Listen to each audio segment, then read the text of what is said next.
Olá! Começa agora mais um bate-papo aqui na EF. Hoje nosso grande convidado é o professor Rodrigo Lansoni, um amigo, além de um belo professor. O professor Rodrigo Lansoni está aqui conosco hoje para falar de esportes radicais. Ele já vem professorando há algum tempo em diversos níveis, entre eles o ensino superior e na educação básica, em especial no ensino fundamental. Como eu disse, o professor Rodrigo vem para tratar de um tema bastante emergente na área escolar. Já disse aqui também, Rodrigo é um amigo. Tenho um carinho, um afeto especial por esse professor.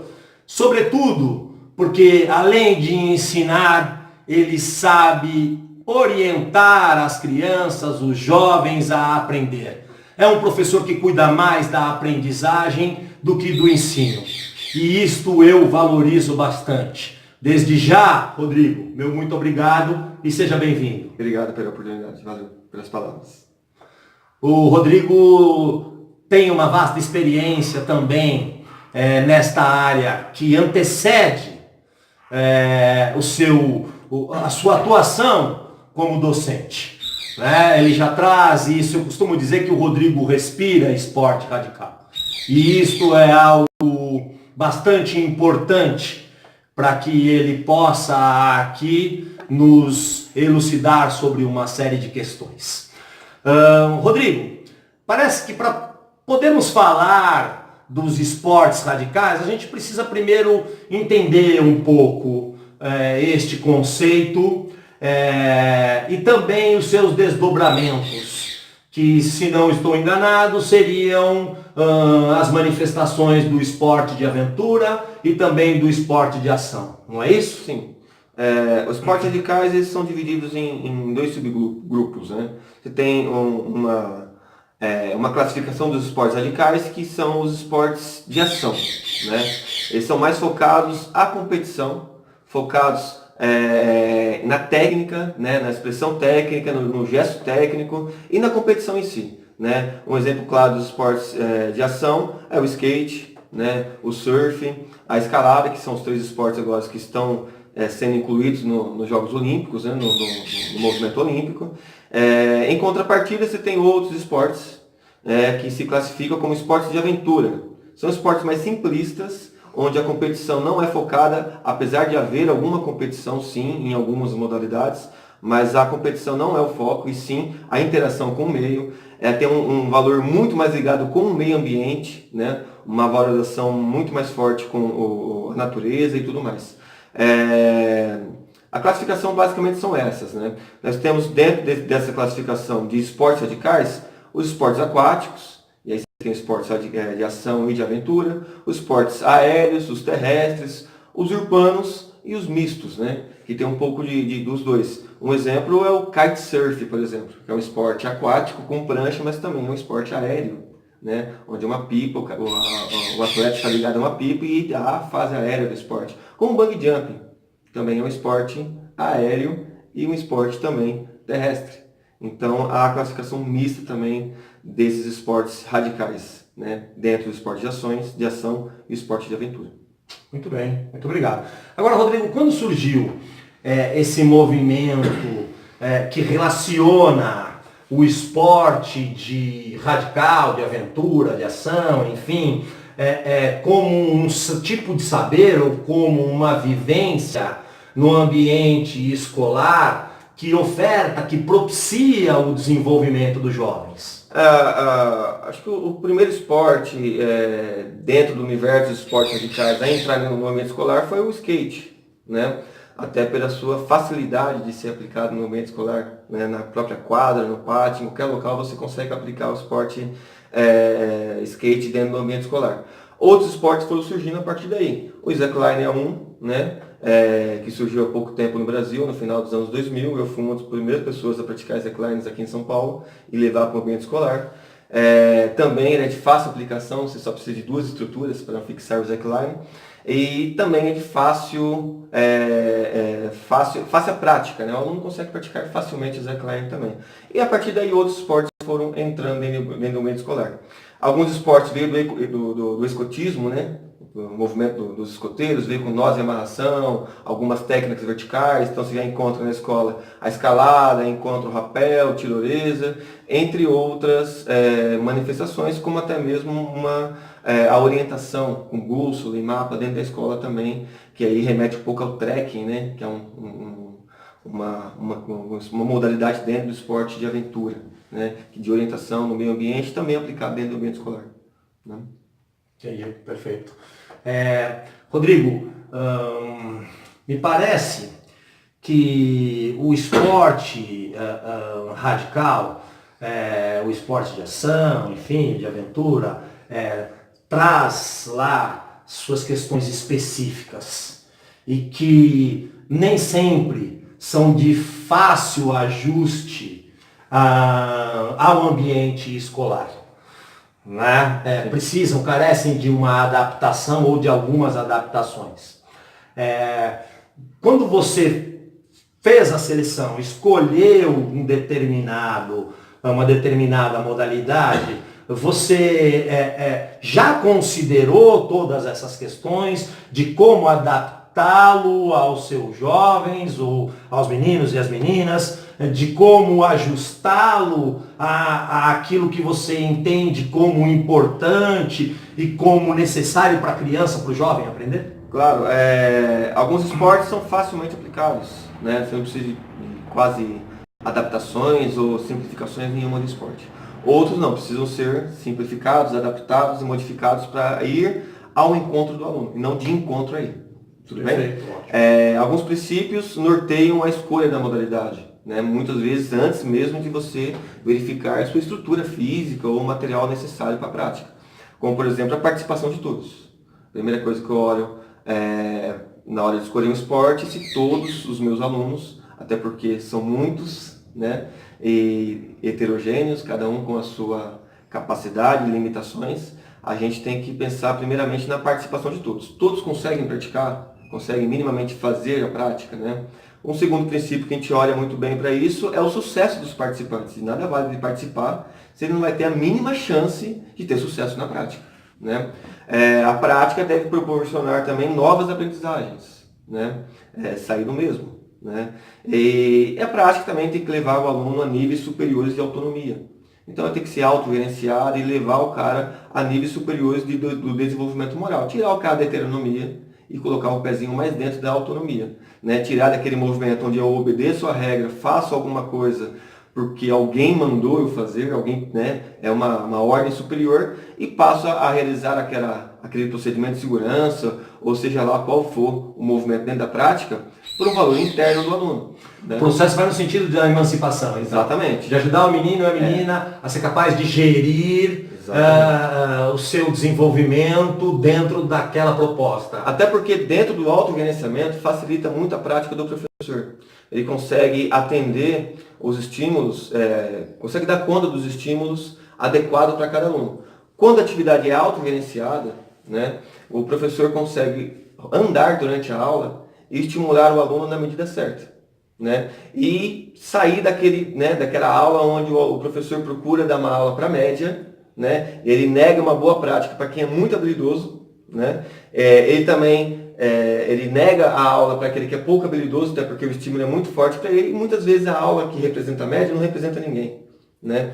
Quando a aula é autogerenciada, né, os alunos têm condições de conduzir a própria aula com segurança, né, com autonomia. A intervenção então é individual? É individual. Por mais que a aula seja coletiva, né, é muito comum você ver a aula, principalmente no Fundamental 2, no estado, com 35 alunos, quase 40 alunos numa aula, né? É quase impossível o professor, dentro de uma aula com um modelo, né, antigo, dar conta dos estímulos ideais para cada um. E aí você foge com o princípio de sucesso dos participantes.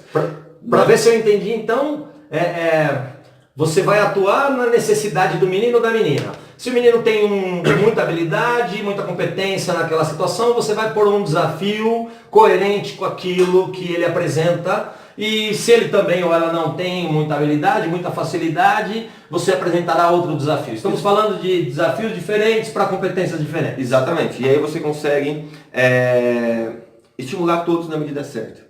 Por exemplo, como se eu for dar uma aula de escalada na escola. Tudo bem? Minha escola tem uma parede de escalada e eu vou dar aula de escalada na escola.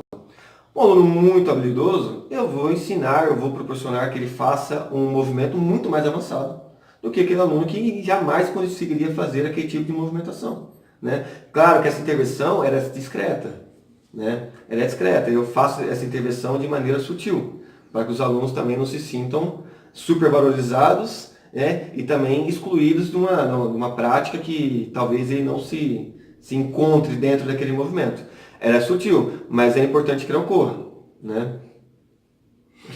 Eu disse aqui no começo, ele cuida mais da aprendizagem do que do ensino. E é assim que entendemos, e quando eu digo entendemos, eu falo em nome da EF, que precisa ser o professor. É também assim que precisa ser o professor do século XXI.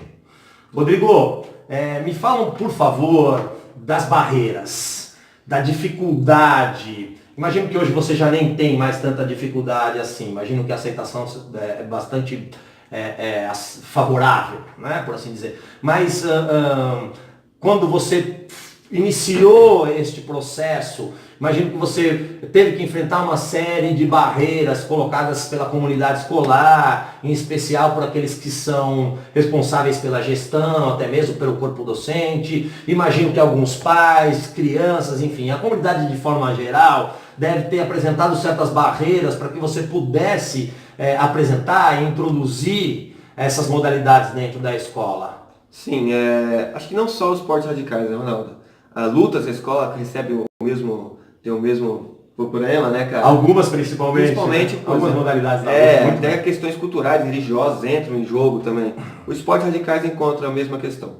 A primeira coisa que você escuta da sua gestão escolar é falar, jamais vai machucar meus alunos. Vai machucar as minhas crianças. Vai machucar minhas crianças. O skate na escola, não, isso é coisa Fala-se que a escola precisa emancipar, mas a primeira resposta é colocá-los debaixo da asa. É um papo dualético, né?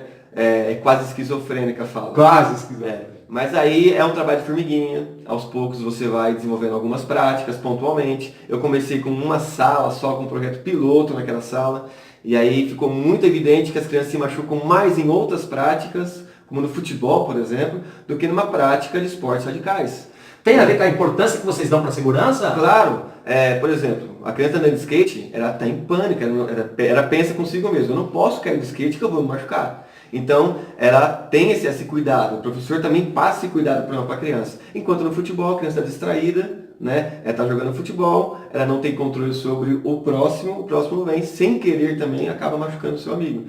Então, nós temos um trabalho muito forte com esportes radicais na escola, e o número de alunos machucados é quase zero, em comparação a outras práticas, como ginástica, por exemplo, como esportes coletivos. Né?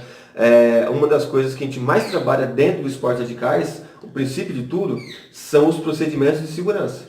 A gente não começa a fazer nada sem que antes os alunos não aprendam a se proteger, a cuidar do equipamento, a cuidar do material e se proteger. Sem proteção, a gente não pratica. E esses procedimentos, eles já vêm da modalidade em si, eles seguem algum padrão, como eu diria, algum nível de exigência? Então, esse é um problema que a gente tem, Ronaldo. Não existem protocolos bem estabelecidos para determinadas práticas. Né? Por exemplo, o rapel.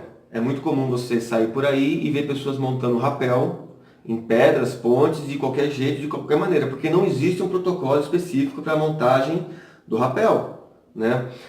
Já pensou em escrever? Sim, já pensamos em escrever junto com algumas outras pessoas, pessoas ligadas até à esfera do direito, né? Para poder, junto com federações e confederações, escrever algo do gênero. Algumas já têm pré-definidas, né? Até por senso comum, como a escalada, por exemplo. A escalada existe alguns termos, algumas linguagens, algumas técnicas que são comuns em todos os escaladores, mas em outras práticas não. É muito comum você ver, por exemplo, skatistas profissionais realizarem um campeonato sem equipamento de segurança, sem um capacete. Né? E aí isso interfere diretamente na sua prática escolar, porque o seu aluno conhece o skate, ele assiste na TV, ele vê um atleta de alto rendimento não se protegendo. Então, é um trabalho árduo na escola desconstruir esse esporte apresentado pela mídia, não totalmente, mas desconstruir essas questões midiáticas que aparecem na TV e reconstruir novamente dentro da escola. E aí o esporte radical, né, que seria o esporte na escola, se apresenta um esporte construído dentro da escola, um esporte da escola, um esporte escolar. Então o skate, né, dentro da escola é um skate diferente. Você encontrar em outros lugares. A escalada escolar é diferente. Como qualquer outro esporte. Como qualquer outro esporte. Como qualquer outro esporte. Então, existe sim alguns protocolos que nós desenvolvemos junto com o meu grupo, com meus amigos que a gente, né, pratica esporte, os mais diversos esportes radicais. A gente estabeleceu alguns procedimentos de segurança, alguns até exagerados, né, porque a gente é muito cuidadoso com essa prática, até porque nossos filhos praticam com a gente. Então a gente tem que tomar muito cuidado com isso. E eu acabo levando esses protocolos para dentro da escola e construindo protocolos coletivamente junto com os alunos, que eu acho extremamente importante. Né? Isso que está na essência, ser precavido quando se trata de um esporte radical. Se não for seguro, a gente nem começa a fazer. As relações entre risco e perigo, né, é uma questão que a gente discute muito com os alunos. Né? Diminuir a chance, né, diminuir o risco quase a zero de me encontrar numa situação de perigo. Que no perigo eu não tenho controle sobre a situação. Né? Ali eu posso me machucar seriamente até morrer, né? Até entrar em óbito. E aí quando eu diminuo o risco a zero de me encontrar numa situação de perigo, né, a prática fica muito mais tranquila. Não é fácil. É um trabalho de formiguinha, você desconstruir todas essas barreiras, essas questões dentro da própria prática. Né? Quem pratica esportes radicais vê isso, as pessoas acabam por segurança demais, né? Diminuindo os protocolos de segurança ou simplificando eles, né? E aí acaba, por muitas vezes, se machucando, até mesmo acontecendo algo pior. E dentro da escola isso não pode acontecer de jeito nenhum. Então, um cuidado muito grande que a gente tem. Tá certo. Rodrigo, eu vou trazer, acho que eu terminei isso mesmo, trazer aqui uma questão que serve para qualquer tema, enfim, mas que eu quero ouvir um pouco de você a respeito e, sobretudo, dentro dos esportes radicais. Como você traz essa relação dos tipos de conteúdo ou os tipos de saberes? Conceitual, procedimental, enfim, o atitudinal. Como você relaciona tudo isso nas suas vivências dos esportes radicais? Você leva o aluno para a sala de aula para trabalhar conteúdos conceituais, ou no mesmo ambiente você traz os conceitos? Você já falou um pouco disso aqui, sobretudo da questão atitudinal, quando você fala dos procedimentos de segurança. A gente está aí falando de conteúdos atitudinais que precisam ser respeitados, que precisam ser valorizados, e assim por diante. Me fala um pouco de como você lida com essas dimensões. Eu gosto muito de trabalhar com projeto. Né? A gente fecha o projeto com uma sequência didática, uma sequência de aulas. Né? Me incomoda muito quando a gente encontra professores que trabalham nas mais diversas esferas da educação, né? Aulas jogadas. Né? Hoje é pique-bandeira, amanhã é o esporte. De forma extremamente espontânea. Espontânea. E o aluno não consegue amarrar nada. Né? Fica algo muito... Eu gosto muito de amarrar os meus conteúdos. Então, quando a gente inicia um projeto, né, uma vivência com esportes radicais, a gente começa primeiro conceituando, né, o que são esportes radicais, e aí a gente leva o aluno a realizar pesquisas, né, dentro da própria escola e fora da escola. Né? E aí, nesse momento, conteúdo procedimental. Essa realização da Exatamente. pesquisa. E aí ele vai elencar alguns conceitos, né, vai trazer alguns conceitos para si, dou tarefas para eles fazerem, trazerem quais esportes radicais encontrar dentro do ambiente escolar, dentro e fora do ambiente escolar, na comunidade que ele vive, né? O que ele conhece visto pela televisão, o que a gente poderia aplicar dentro da escola, né, do que ele vê na televisão, tudo isso trabalhado de forma muito conceitual, muita pesquisa, muito bate-papo com os alunos. Né? Através daí a gente vai para a prática. Né? Dentro da prática, do procedimental, a gente vai levar as diferentes manifestações, né, das diferentes práticas do universo de esportes radicais possíveis. Então a gente vai trabalhar junto com os alunos quais modalidades a gente consegue trazer para a escola. Ali você também traz conceitos, evidentemente. Claro, muitos conceitos. Por exemplo, se eu estou levando slackline para a escola, eu vou, dentro da prática, eu vou teorizar na própria prática. Né? Você vai trazer explicações. Até porque são procedimentos de segurança diferentes para modalidades diferentes. Né? E são muitas. E aí a gente tenta tomar cuidado também para não tentar levar muitos saberes, muito conteúdo. Quem muito quer ensinar, parece clichê. Não ensina mal ou ensina, né, desculpa a palavra, mas ensina porcamente para o aluno. Quando você trouxe a ideia de projeto, já dá já sugere que você trabalha isso. E o projeto ele é aberto, né? Ele é aberto e flexível. Ele é construído, ele está pronto, mas ele é modificado e construído durante o processo. Os alunos participam efetivamente do começo, do meio. Ele é conhecedor do começo, do meio e do fim, né? E aí durante a prática vamos criando adaptações para as turmas, né? Então eles vão adaptando junto com o professor, mesmo o professor sabendo que a adaptação não vai ser muito bem adequada, a gente vai fazer e vamos discutir no final como é que foi, e vamos modificar muita resolução de problemas. Eles vão resolver muitos problemas, claro, cada faixa etária com a sua complexidade. E aí no final do projeto, se você tem 5 turmas, vão surgir 5 slacklines diferentes. Cada turma vai construir a sua prática construir o slackline. E no final a gente socializa entre as turmas o slackline do 5º ano A, do 5º ano B, e a gente está Quer dizer que aquela modalidade se desdobra em diversas... Exatamente. Além de ser... vertentes, por assim dizer. Além de ser o esporte ele é esporte da turma. Né? Cada turma tem a sua maneira de construir o seu esporte. E assim é com o skate, assim é com a escalada e com tudo mais. Tudo isso é socializado depois? Tudo isso é socializado. E as crianças se apropriam ou podem se apropriar de tudo? De tudo. A gente no final tem uma avaliação geral que é feito pela gestão, é feito pelo professor, mas sobretudo a avaliação mais importante é feita pelos alunos. Né? Eu construo um diário, é um caderno que fica na quadra, e aí esse diário é livre, qualquer aluno pode ir escrever o que ele quiser sobre o projeto. Esse diário precisa ou pode se tornar um livro daqui a pouco. Exatamente. E é bacana que isso conta a história da escola. Daqui 10 anos esse diário vai estar na escola. Então o aluno vai lá, ele vai dar sugestões, ele vai falar quais foram as facilidades, quais foram as dificuldades que ele encontrou dentro da prática, o que ele faria diferente, o que ele repetiria e faria de novo. Isso serve como um norte, um parâmetro para você reproduzir esse projeto no ano seguinte, com outras turmas e tudo mais. Eu costumo apresentar o projeto do ano anterior para as turmas que vão iniciar o projeto neste ano. Então, nesse ano vigente, eu pego o diário do ano anterior, apresento para a turma, vocês vão ler o que os alunos escreveram do ano anterior. Isso vai criar uma expectativa sobre o projeto. Tudo bem que eu não gosto muito de criar expectativa, idealizar, porque você acaba se frustrando, né? Não posso também tomar cuidado com isso. Mas já criaria uma estimativa do que vai ser o projeto. Apresento alguns vídeos e tudo mais do que foi do ano anterior. E todo ano isso é acrescentado, isso vai crescendo. O projeto começou muito pequeno, hoje ele é gigante, ele dura uma semana inteira na escola, de evento, mas ele acontece um mês antes. Né? Toda a sua preparação. Toda a preparação, ele acontece um mês antes. Né?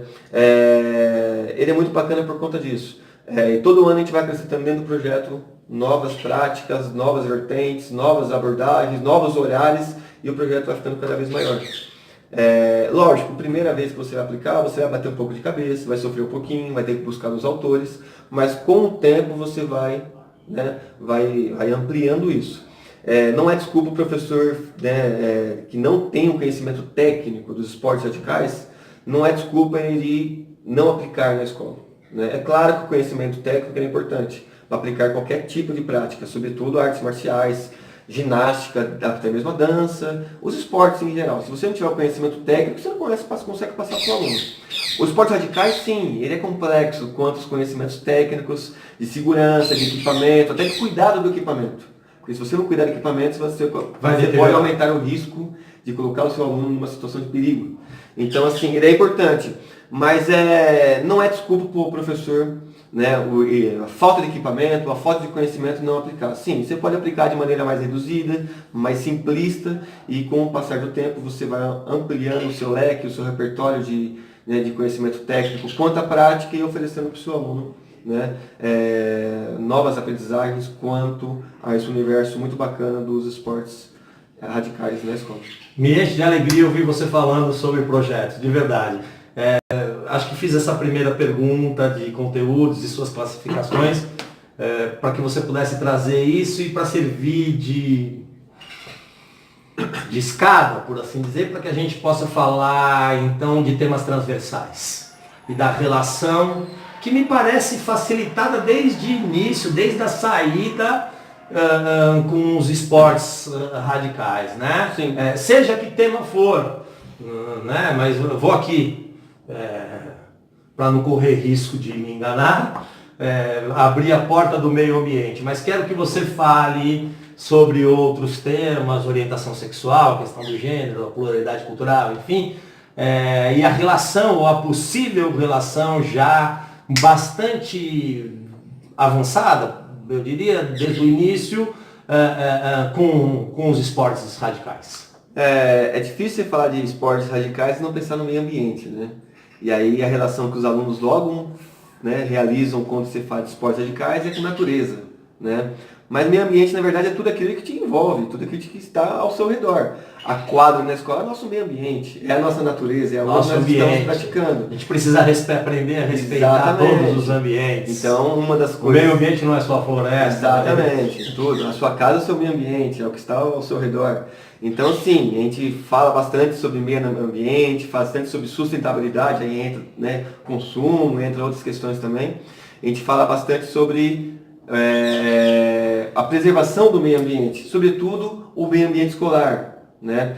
Por exemplo, eu vou deixar a quadra, vou, né, sair da quadra e deixando ela melhor ou igual quando eu encontrei. Perfeito. Então, os alunos cuidam da escola. Eu tenho alguns alunos que eles não saem da quadra enquanto ele não arrumar tudo que estava lá, inclusive aquilo que ele não bagunçou. E isso é muito bacana, é um indicador legal, né, que o seu tema transversal está sendo bem abordado, né? O tema transversal... Aprendendo a respeitar o ambiente, a cuidar do ambiente. Né? Outro tema transversal muito trabalhado é a ética, né? Coisa que a gente tem um problema muito sério no nosso país nos dias de hoje, né? Sobretudo nos esportes. Um esporte que permeia o nosso país é o futebol. E eu amo o futebol, eu acho o futebol um instrumento fantástico de aprendizagem, porém muitas vezes se demonstra antiética e imoral. E o aluno assiste o futebol e muitos alunos eles não têm essa dimensão. De alguma forma a nossa mídia valoriza isso. Aonde enganar o árbitro, né? Onde enganar o juiz, enganar o adversário, né? Simular uma falta, é válido, né? E o aluno acaba levando isso para as outras práticas.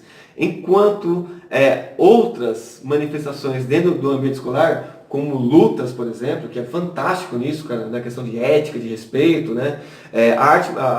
Os esportes radicais também trazem isso.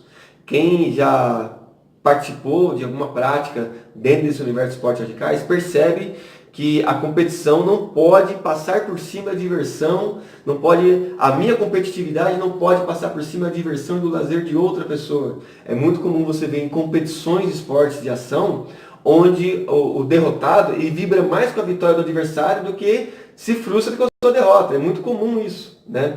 Isso a gente acaba tentando levar para dentro da escola com práticas como esportes radicais. A dimensão humana não fica de fora. Não fica de fora de jeito nenhum.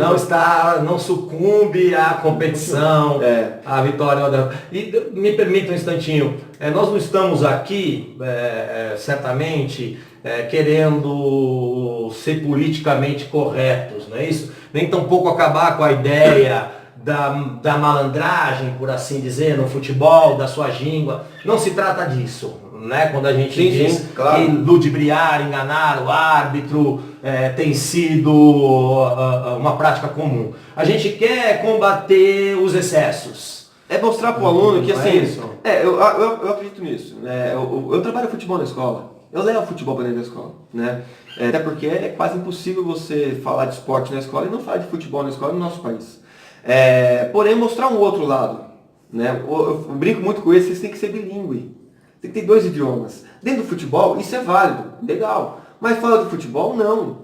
Né? Por exemplo, esportes com raquete. Né? É muito comum você ver um respeito até exagerado. Um jogador de futebol, quando ele começa a jogar tênis, ele sente muita dificuldade em comemorar um ponto. Que no esporte de raquete você não pode comemorar o ponto de frente para o adversário, que é um desrespeito ao adversário. Enquanto no futebol isso é muito comum. Claro, eu falo para meus alunos, no futebol, legal, vocês podem fazer isso, mas fora do futebol não. Né? Então, assim, o papo é dualético mesmo nessa questão. Saber se comportar nos diversos ambientes. Exatamente, ser bilíngue. Dentro da escalada, do esporte radical, né? Dentro do skate, ou em outras práticas como artes marciais, a criança tem que ter essa dimensão. Então, lógico, isso não é de um dia para o outro que ela vai aprender, né? Talvez eu trabalho com Fundamental 1, do primeiro ao quinto ano. Talvez lá no terceiro ano ele comece a entender isso, no quarto ano, no quinto ano está consolidado, né? Mas é um trabalho de formiguinha. E se ele sair da escola com essa questão consolidada, né?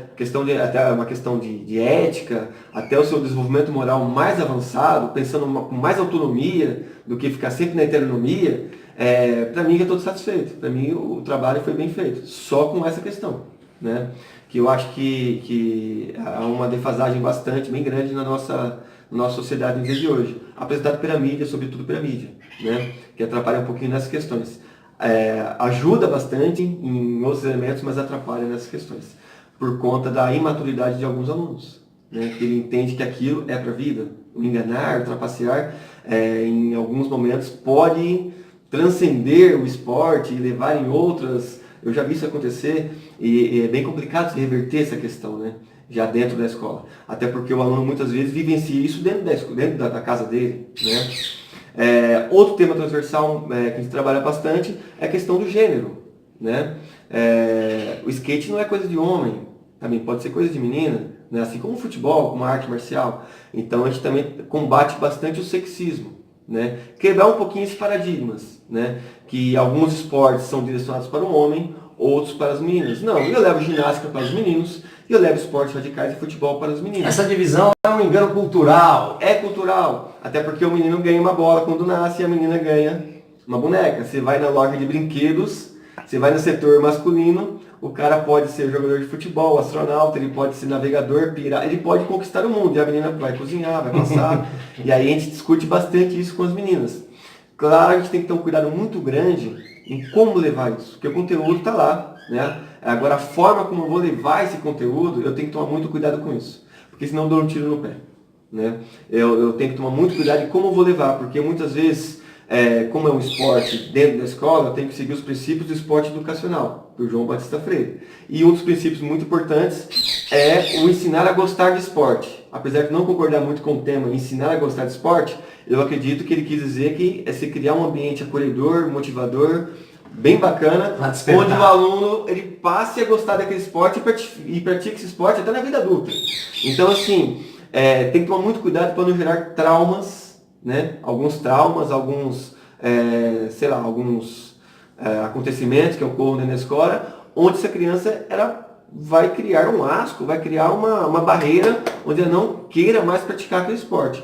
Até mesmo que ela não pratique aquele esporte, mas não tenha o preconceito, não tenha aquela visão de que aquele esporte não é para ela, não é para o gênero dela, não é para a classe que ela está inserida. Tudo bem? A minha preocupação é essa, dentro dos temas transversais com o gênero, é essa. Né?